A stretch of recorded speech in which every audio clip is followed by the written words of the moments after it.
Okay, stop. We're gonna tell another one of my stories.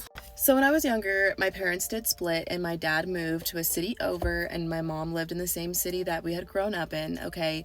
I went to my dad's house every other weekend and he lived in a quadruplex. So it used to be just a huge house, okay? Just a huge house, and then it was sectioned off into 4 different houses, all connected, just like a duplex, but a quadruplex. So it was 2 and 2. We lived in the back right, and then a following year we moved to the back left. Now, when we lived in the back right, all of us, myself, my dad, my stepmom, and my older sister, who used to come over every other weekends with me, but then stopped somewhere down the line, had all seen some very weird things and felt some very weird things in that house.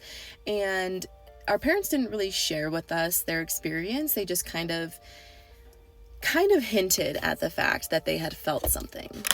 Well, we had these really big pillows that my great-grandmother had made us, and typically we used it for the dogs, but when we moved and we were super, super poor, my dad didn't have money to get us a bed just yet, so this was like right when we moved in, and we were utilizing those huge pillows to sleep on, and they were quite literally like the length of a twin bed if they put both of them together.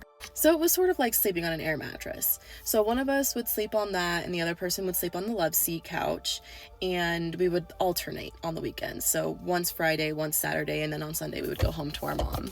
I was on the love seat and my sister was laying on those 2 pillows. Now the layout of the room, okay, you have room, small couch, long couch against wall. Over here was I got cut off. Over here was a fish tank, and then right in the center of the room was a coffee table and the 2 pillows. So I could see my sister laying down on the ground, and I had a boombox, okay? It was like a little tiny boombox stereo, okay? And I would plug in my headphones and I'd put it over my head, you know, the ones that were really hard and like had the little tiny styrofoam covers over them. You know what I'm talking about. Trust me, you know. Unless you were born in the 2000s, and then you probably fucking don't know what I'm talking about, which is fine. No judgment here. Just reminds me I'm getting old. Anyways, I was listening to Eminem. One of the very early Eminem albums. And I rolled over and looked down at my sister. And the only light was coming from the kitchen. And there was a little boy sitting next to her with bunny ears on, like Easter bunny ears, okay? And to turn and look at me, he didn't like turn his head, he cocked it and like broke his neck and turned and looked at me, and I closed my eyes really, really quick, and then I opened them again and he wasn't there, and I was like, oh my god, like what's going on? So I look straight ahead because I'm trying to look for this little boy, and I look in the fish tank reflection is a man in a black and white jumpsuit, a woman with a rope around her neck cracked like this, the little boy, and then our cat, our family cat, whose name was Meatball, by the way.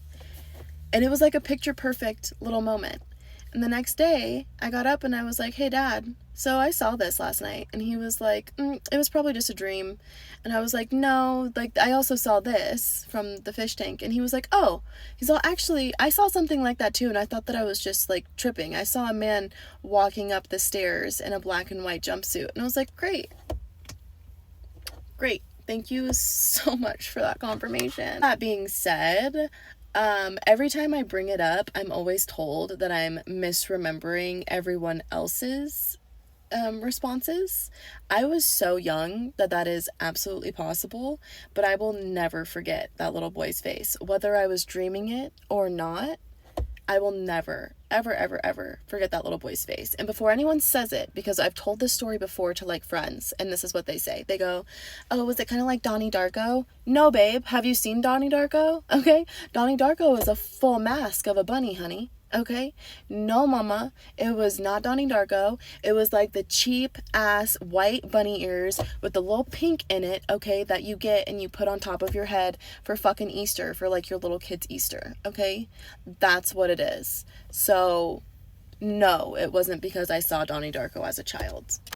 Anyways, that was like my very, very first experience beyond the Hat Man, which I will also tell that story, just not right now, not right this second. Anyways, that's another scary story of my own for you all, and I hope you have a fantastic day.